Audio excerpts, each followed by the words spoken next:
त्यातल्या दोन मोठ्या बातम्या पाहूयात। 2 दिवसात 2 मोठ्या भेटी झाल्यानं मवियात काय चाललंय असा सवाल उपस्थित होतोय। परवा शिंदे आणि पवारांची भेट झाली आहे। त्यानंतर काल ठाकरेंचे आमदार फडणवीसांना भेटलेत। ठाकरेंच्या शिवसेनेचे 3 आमदार आणि किशोरी पेडणेकर यांनी फडणवीसांची मुंबईतील पावसामुळे झालेल्या नुकसानीवरून भेट घेतली आहे।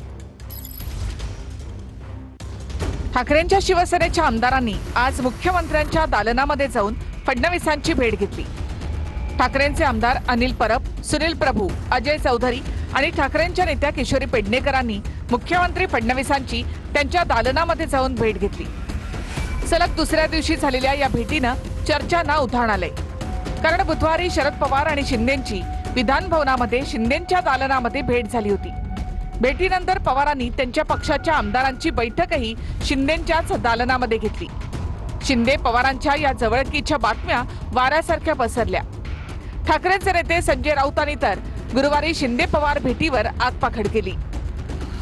हे कमी की काय, लगेच गुरुवारी दुपारी ठाकरेंच्या शिवसेनेचे आमदार मुख्यमंत्री फडणवीसांच्या भेटीसाठी दालनामध्ये पोहोचले। 2 दिवस महाविकास आघाडीमधल्या 2 पक्षांच्या सत्ताधाऱ्यांबरोबर झालेल्या 2 बैठका सध्या चर्चेचा विषय आहे। शिंदे पवारांची जवळीक ठाकरेंच्या सेनेला रुचलेली नाही, त्यामुळे ठाकरेंच्या नेत्यांनी फडणवीसांची अचानक तडकाफडकी भेट घेतली की काय असा सवाल राजकीय वर्तुळामध्ये विचारला जातोय। पवार शिंदे जवळकीनंतर महाविकास आघाडीमध्ये बिघाडी झाल्याच्या बातम्या आल्या। आता ठाकरेंचे आमदार आणि मुख्यमंत्री फडणवीसांच्या भेटीने महाविकास आघाडीमध्ये सगळं काही आलबेल नाही हे स्पष्ट झालं। संभ्रम काय निर्माण व्हायचं? तुम्ही मुख्यमंत्र्याला जाऊन बुके देऊ शकता, त्यांच्याबरोबर चहा पाण्याला जाऊ शकता, तुम्ही वर्षावर जाऊ शकता, शरद पवारने जाऊ नये। शरद पवार का तुमचा नौकर आहे का? त्यांना स्वतःचं मत आहे, स्वतः ते मोठे नेते आहेत आणि ते निर्णय घेण्यास सक्षम आहे। म्हणून आता आघाडी बिघाडी काही राहिलेली नाहीये। काँग्रेस यांना विचारत नाही, शरद पवार त्यांना विचारत नाही। अकेला चलोरेच्या भूमिकेत आता उभाटाला राहावं लागेल। संजय राऊतांचं जेवढं वय आहे त्याच्यापेक्षा प्रदीर्घ अनुभव हा पवार साहेबांच्या राजकीय कारकिर्दीचा आहे।